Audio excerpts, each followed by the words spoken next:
conversation waa wada hadal. Lesson 22 cashirka 22aad. Lesson 22 cashirka 22aad. Okay, cashirka wuxuu ka hadlayaa asking weydiin la weydiinayo for something shay. Asking weydiin la weydiinayo ama weydiin aad weydiisanaysid for weydiin aad weydiisanaysid asking for weydiin aad weydiisanaysid something shay. Okay, Roda waxay leedahay Roda hadal kormartay. How is your condition? How is your condition? Xaaladaadu waa sidee? How is your condition? Xaaladaadu waa sidee? How is waa sidee? Your condition xaaladaada my sister walaashayda. How is your condition my sister? Xaaladaadu waa sidee walaashayda. Okay, Asha waxay leedahay I am anigu good waan fiicanahay. I am good waan fiicanahay. I am good waan fiicanahay. Okay, Roda waxay leedahay please fadlan is this seat fadhigaani taken miyaa la qaatay?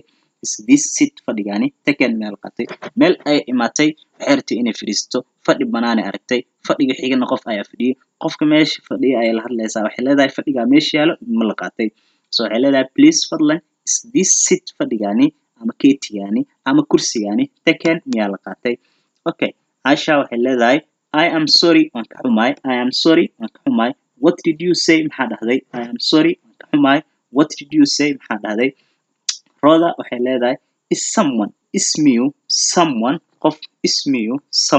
of using u isticmaalaya this seat fadhigaani ismiyu and someone ruux using u isticmaalaya this seat fadhigaani ismiyu someone ruux using isticmaalaya this seat fadhigaani okay Asha waxay leedahay no maya but laakiin why so are you adiga asking me I weydiinaysaa such a question su'aashan oo kale no maya but laakiin why are you asking me maxaa I weydiinaysaa such a question su'aashan oo kaleeto okay Roda waxay leedahay I anigu thought waxaan u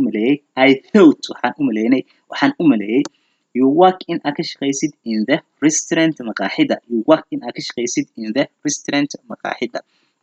okay Asha waxay leedahay I am sorry waan ka xumahay